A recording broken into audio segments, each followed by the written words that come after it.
Hey guys, DM Scotty, good to have you with me. Today I want to show you another trap. I love showing you traps, and I actually have more traps to show you, but I got to be careful because some of my players watch this channel, so I got to be careful of what I reveal in videos. So I've already actually sprung this trap on my players, so this is safe to show you. But this is a kind of a cool, fun, and easy trap to do, to craft. Super easy and cheap.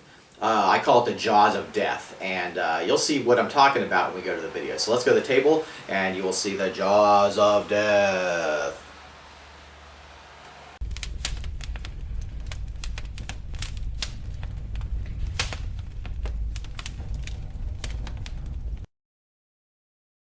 Hey guys, to start the project, I used some craft matchsticks, and you can get these in giant bags. They're fairly inexpensive at the craft store, and they make for great projects.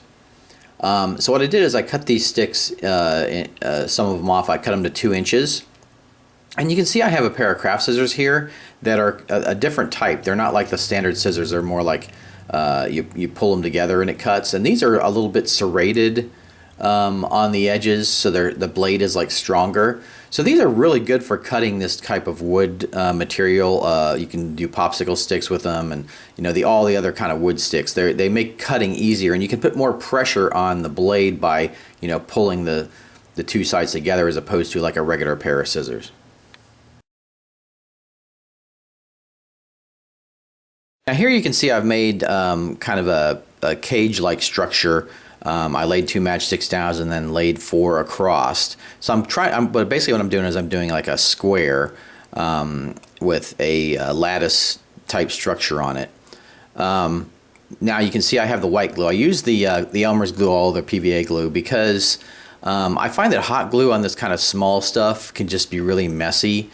It's a little trickier to do it with the white glue, but it's easy, and it really only dries in a few minutes. So it's quick and it's easy, and it doesn't leave the same kind of residue that the hot glue gun does. So when I do this kind of small detailed stuff, I really don't like to use the hot glue gun. Now here you can see I have my my spikes that I'm going to put on this thing for the Jaws of Death. So I'm going to put them on the lattice at each point in the lattice. And these toothpicks were actually like a squared toothpick. So I used that type. You could use regular toothpicks, but I used like a square one. I also used my little sander tool there to sand the ends of these, because when you snip them with the scissors, there's going to be a little bit of rough on the end, and they won't, particularly when you're using the white glue, they won't lay flush against the wood. So you want to just sand the end of those just a teeny bit, and that'll make them so they can go flush against the lattice that we're going to use for the trap.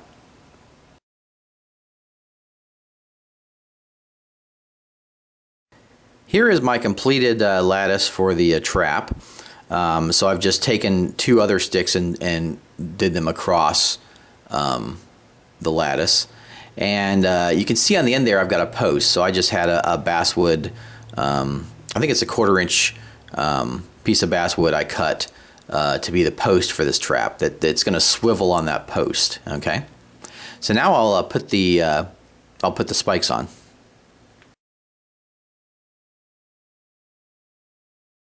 So here's my completed trap. I've got all the spikes on, looking pretty nasty. But what I need to do now is I need to apply it to a base. So I'll go ahead and do that now.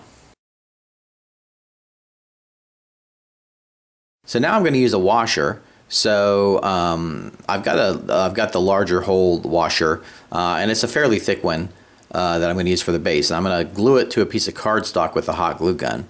And this will be the swivel point from which the trap sits on. So I'm going to glue the trap into the center of the hole, and then I'll paint it up and show you what it looks like.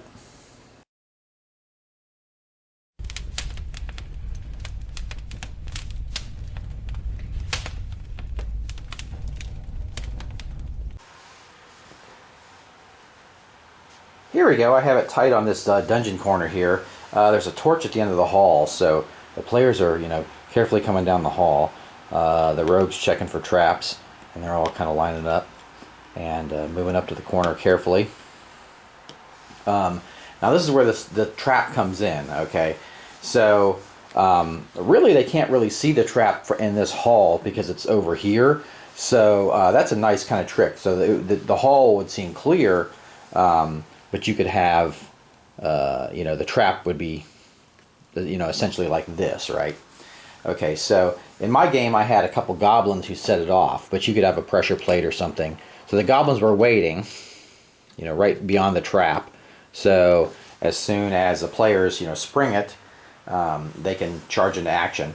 So, you know, say they move up and look around the corner or something, the goblins could spring the trap. So it swings around, all right, and see, it's going to miss that torch.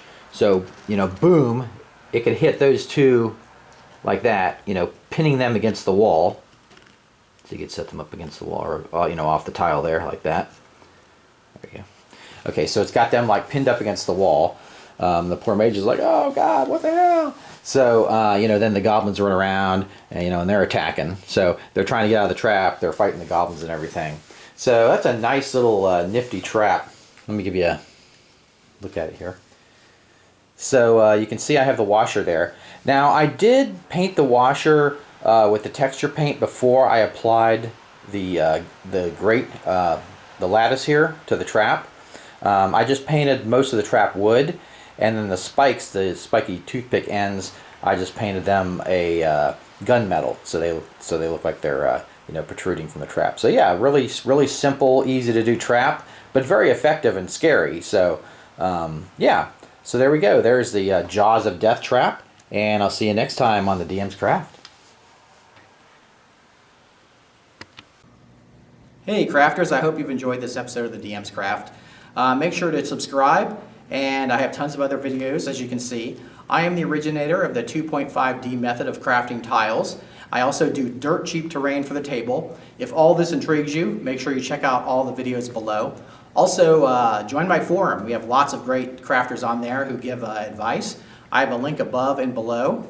And last but not least, remember, go forth and craft!